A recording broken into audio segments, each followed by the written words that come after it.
Hello everyone and welcome back to another pre-recorded lesson video. Today's date is Tuesday, November 10th. Again, like I said yesterday, the days are just flying by. Only basically 2 weeks until Thanksgiving break, and then a couple weeks after that, it's winter break. So let's buckle down.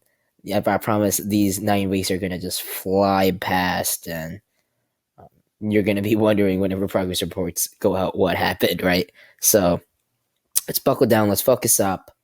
Um, for today, I don't have any major announcements. I made them all yesterday. I just watched the 3 week assessment test review video I uploaded. I think it's gonna be a really good um, resource for y'all to watch, so y'all can improve your test taking skills and sort of know what the 3 week assessment was really about and how to improve. Okay, but other than that, just finish your assignments, finish your assessments, and just make sure that you're on top of your grades. Okay, because I promise again, these weeks are gonna fly past. Okay, so let us get into it. So the intro for today is a little bit different. I'm not gonna have y'all do anything. Really, I just wanted to introduce information about the author of this book that we're reading. All Quiet on the Western Front. It is written by Eric Maria Remarque. Okay, so this is a picture of him down here in the bottom right. So Eric Maria Remarque, he actually fought in World War One. So that means it's a really huge fact, because that means this book we're reading is about soldiers' experience during World War One, right? So since he actually fought in World War One, a lot of what we're reading, he went through personally, or he knows soldiers that went through what the soldiers we're currently reading about. Paul and his friends went through. He knows people that went through it, and he went through it himself, and this makes it a very realistic book about World War One and what these soldiers faced, right? In World War One, he was injured 5 times, and the last time he was injured, it was very severe. As you can see, he's with a cane right now. The injury that he suffered, it affected how he walked for the rest of his life. And he was a German soldier. He did fight on the German side. So this book actually made him rich and famous whenever he was 33 years old. So after he was done with the war, he came back. He had a couple of jobs. He was one of those soldiers that were sort of lost. And then he decided to write this book, right? And this book is known as one of the best books about World War One ever written. So that's why I keep asking y'all to give it a chance, because this is a really good book, in my opinion. Um, he wrote this book to show how terrible war was. Even though he fought in World War One, he absolutely hated it. Okay, and this novel was originally written in German, right? He's a German soldier. He did eventually live in America. I think he died there as well. But this novel was originally written in German, so a lot was translated. And you know how whenever you translate from one language to another, a lot gets lost in translation, right? So whatever you're reading right now, some words did get lost in translation. Okay, but other than that, this is a great book. It shows how terrible war is, and it's written by a World War One soldier. So a lot of the events you're reading actually did happen, and a lot of the soldiers really did get affected really hard by the war. Okay, I just wanted to give y'all some information about the author before we start today's lesson, um, because I feel like the more background knowledge you have about a certain topic or a book or just anything in general, the more informed you are, and the more that you can sort of understand what you're learning. Okay, so hopefully learning more about the author is helping you understand what this book is about, and how credible it really is. Okay, but let's move on. The learning goals for today are basically the same as yesterday. What we're going to be doing today is we're going to be looking at trench warfare. And trench warfare, y'all should sort of be familiar with at this point. It's how they fought in World War One. They dug these long, holes, these tunnels in the ground for miles and miles and miles, and these tunnels would basically be facing each other, and each army would be on in those tunnels, and they would basically wait each other out and bomb each other, and they would stay like that for days and weeks and months. Okay, and we're basically going to be looking at chapter 6, and chapter 6 has to do with Paul and his friends and how they're doing in the trenches and the conditions they're in, and how the surroundings and the conditions they're in are really affecting their mental and physical health. Okay, that's basically what we're going to be looking at today. And remember the important question: how do the conditions on the front affect the soldiers? We are really going to be looking at it today because Paul and his friends are going to be on the front lines, in battle, in the trenches, and we're going to see how they're doing and how they're coping with it mentally. Okay, so be on the lookout for that. So what we're going to be doing is I'm going to be pulling out some of the conditions on the trenches, what they had to face, and important quotes that really show that. Okay, and I really want y'all to pay attention to the word choice that the author uses. Right?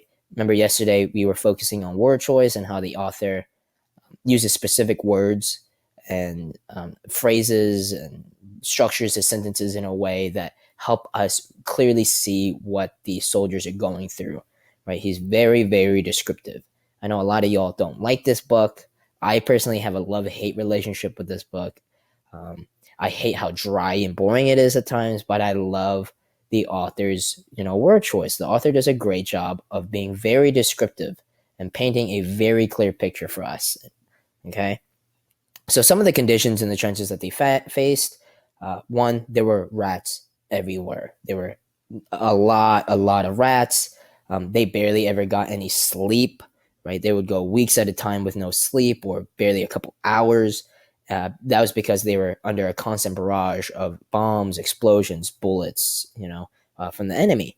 Another was they would always go hungry. Food was very, very scarce. They would basically just survive on bread, and sometimes they would also run out of water.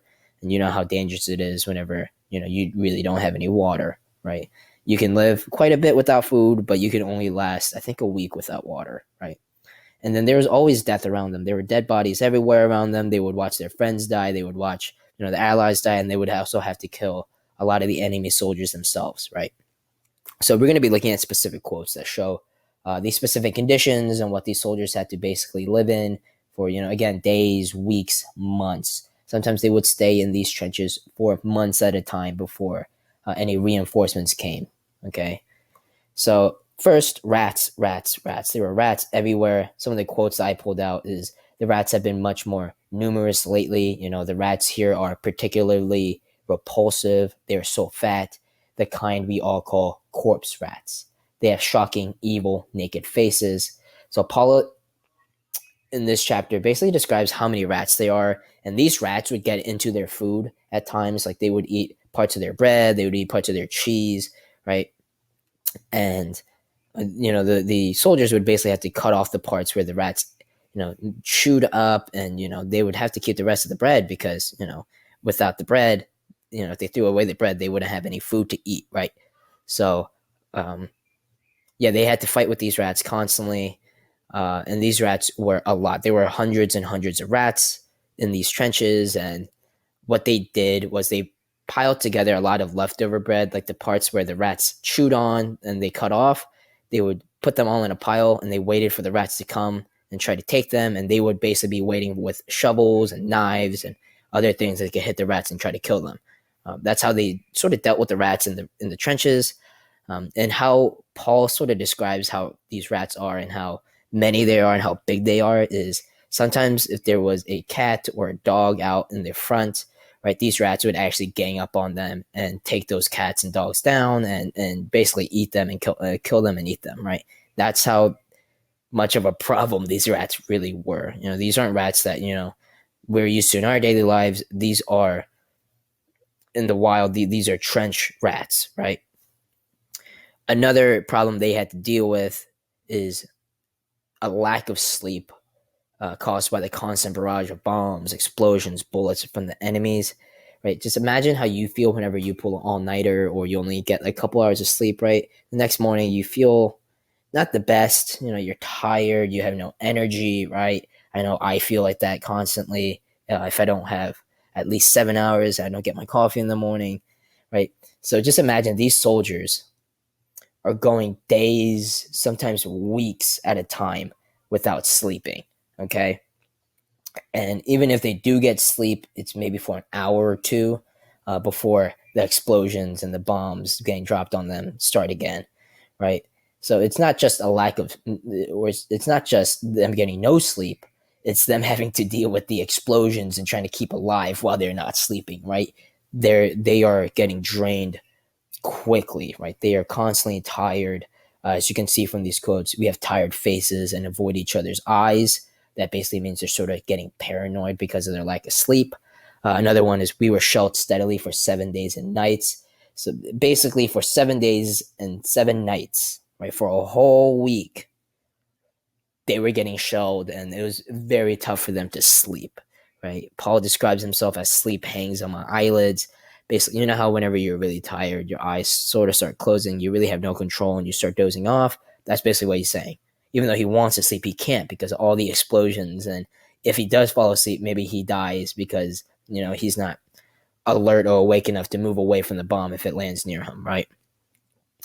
Another one, basically describing the constant barrage they're under. It says the explosion of mines mingles with the gunfire, what they're having to deal with every single day, right, and night. That is the most dementing convulsion of all. The whole region where they go up becomes one grave. That sentence is pretty great. The author is basically saying wherever these explosion of mines and the gunfire meet, that whole region basically explodes and becomes just a giant grave site where everyone that was in there is dead, and it's just a giant grave, right? Next quote: the night is unbearable. We cannot sleep but stare ahead of us and doze. Y'all, I've seen a lot of y'all or a lot of students do that in class, right? Where they're not sleeping, but they're stare off, right? And they're basically daydreaming, right? Or they're slowly dozing off where their head, goes forward a little bit and they want to sleep, but they really can't, right? So that's what these soldiers are basically doing. They can't sleep because of the constant gunfire, all the noise, all the explosions near them. And even though they want to sleep, they legitimately can't, right? And it's sort of driving them a little bit crazy, right? Another thing they had to deal with in the trenches is going hungry or a constant lack of food. In the beginning, whenever they first got to the trench, the army started giving them a lot of food, actually. They gave them a lot of food, a lot of water, a lot of alcohol. But the soldiers were worried because they were getting so much.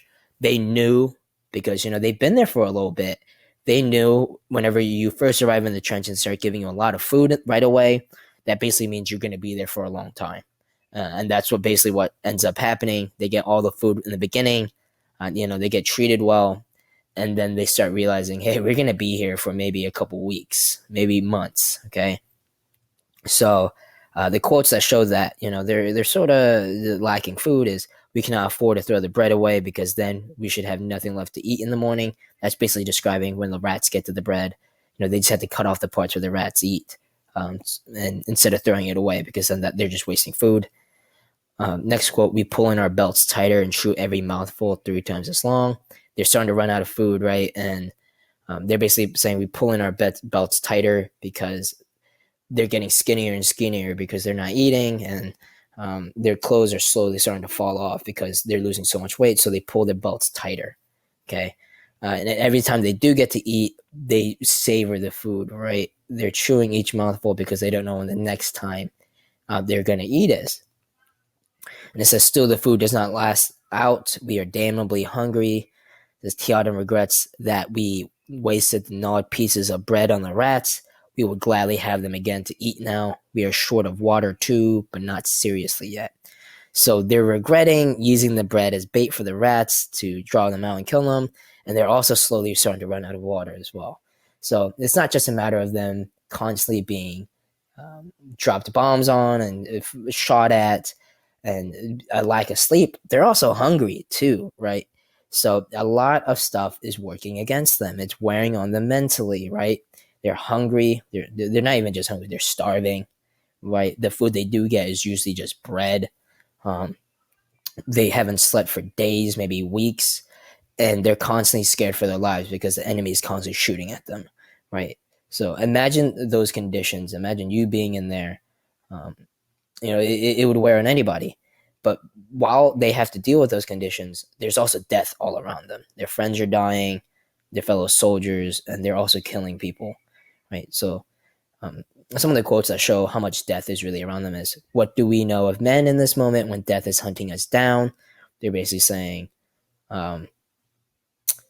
hey, like, who cares about the men? Death is after us. We have to fight back. And they say that, and we can destroy and kill to save ourselves, to save ourselves, and to be avenged.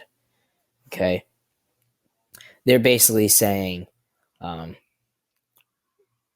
the enemy is not really the enemy, right? We're not fighting against them. We're fighting against death. What we need to do is we need to fight for our lives. Okay, we need to destroy, we need to kill, we need to save ourselves. We're not up against people, we're up against death. We need to fight death to survive. So that's basically their mentality whenever they're in war. They're basically saying, them having to fight death is basically turned us into thugs, into murderers, into God only knows what devils. They basically don't know who they are anymore. They're murderers. They're killing because they need to survive, right? So they're killing people, right? But what's also crazy is they're also seeing people die on their side. They're seeing their friends fall, and a lot of soldiers die in this chapter. Okay, and Paul basically describes a lot of new recruits coming in. Some recruits that haven't even gone through the training camp that Paul and his friends went through. They basically volunteer for the army, and the army, the commanding officers basically said, hey, we need more bodies up front. We're losing a lot of people. Just send them in without training. Right? So Paul is seeing these 16 to 18-year-olds, no training, don't know what they got into, immediately get thrown into the trenches, and they basically die immediately, right? So Paul is basically seeing his friends die, his fellow soldiers, and we see it in this quote. We see men living with their skulls blown off. We see soldiers run with their 2 feet cut off. They stagger on their splintered stumps into the next shell hole.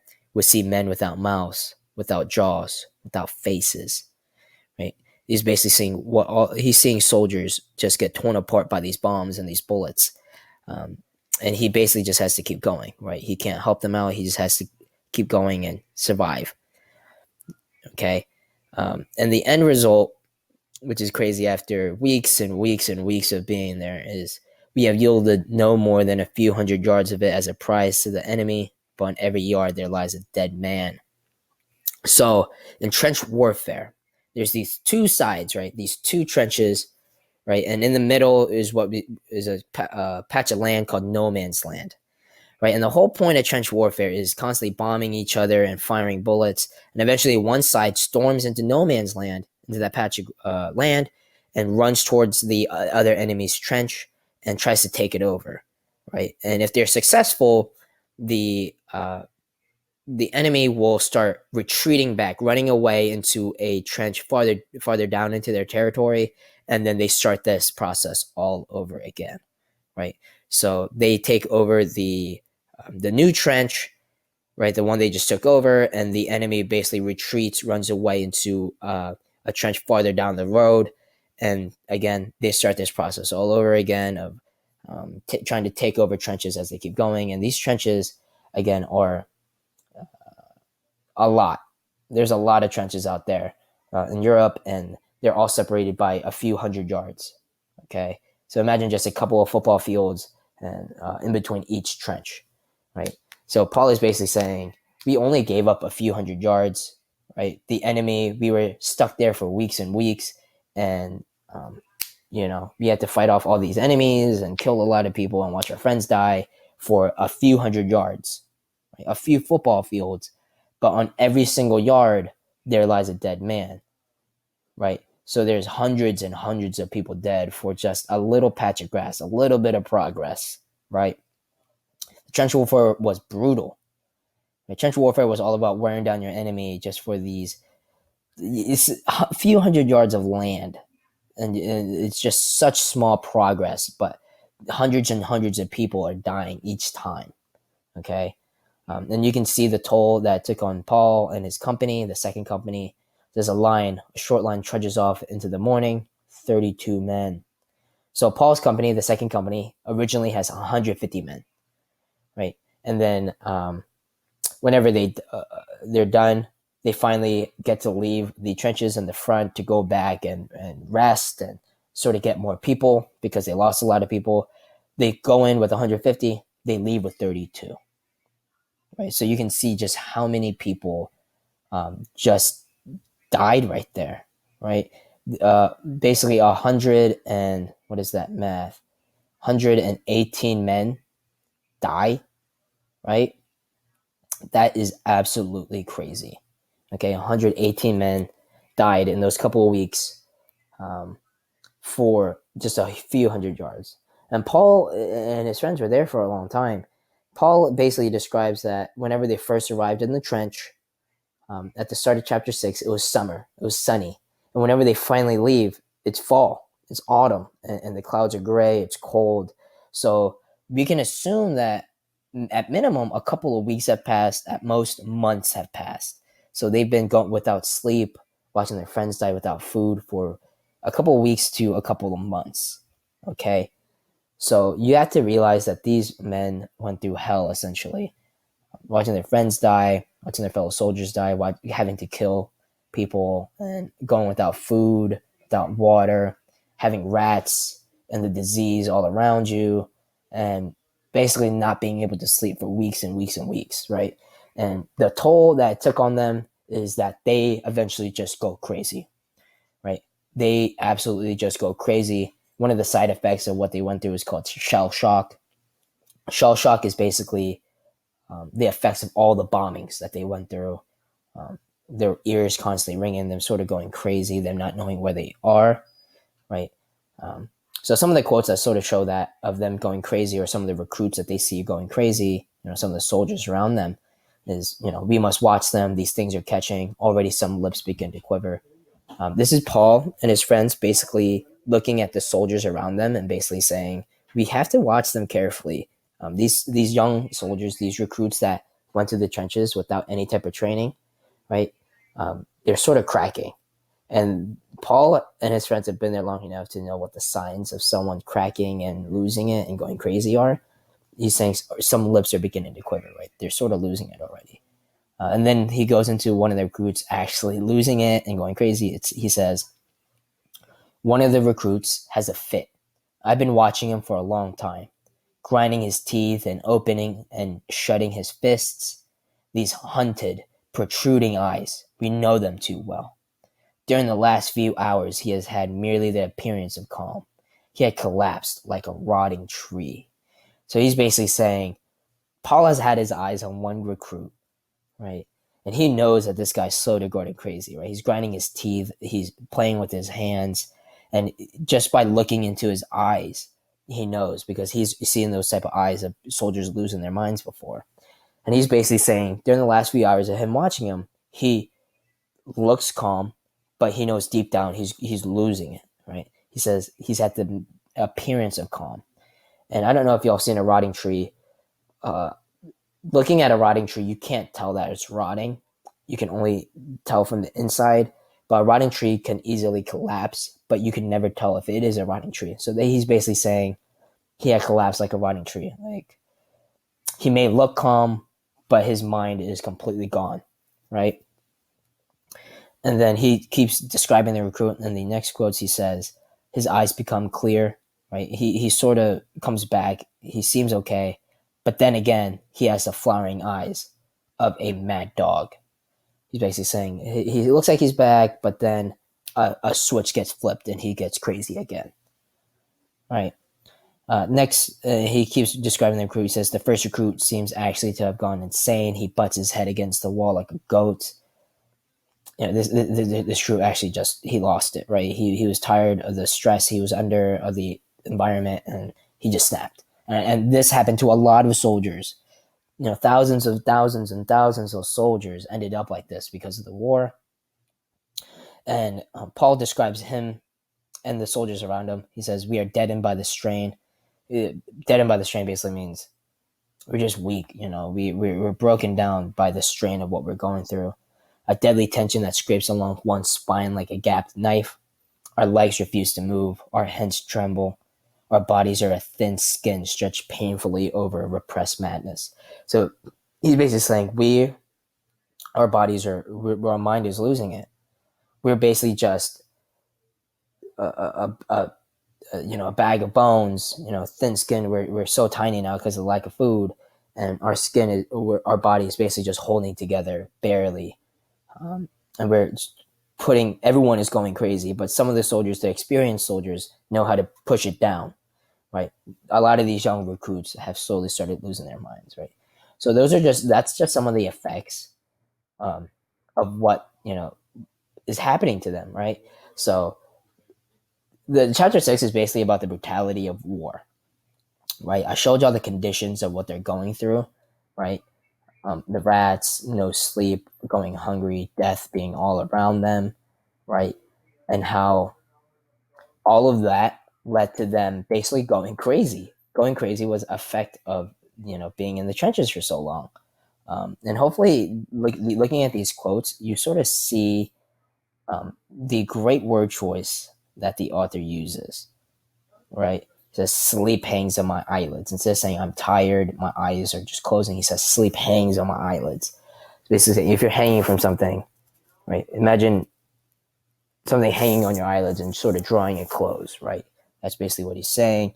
And him also saying the whole region where they go up becomes one grave, right? That's an awesome way to say everyone basically died. Um, what else? Him describing death all around them is beautiful. It's just what do we know of men in this moment when death is hunting us down? Like why do we care about the enemy in front of us whenever death is right here going after us, right?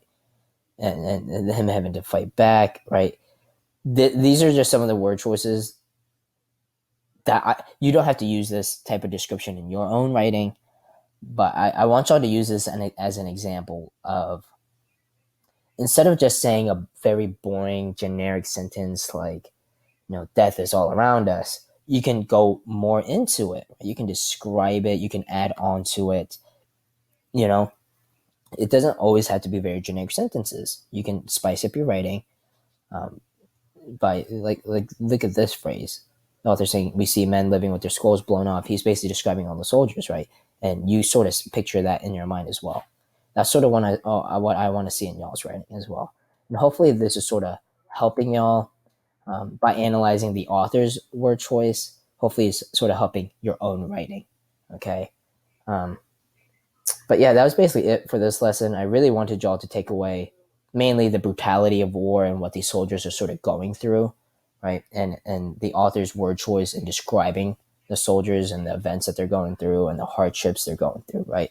But that is basically it for this lesson video. If you have any questions, thoughts, or concerns, just let me know. I respond very quickly. But other than that, I will see you here for the next lesson video. Bye.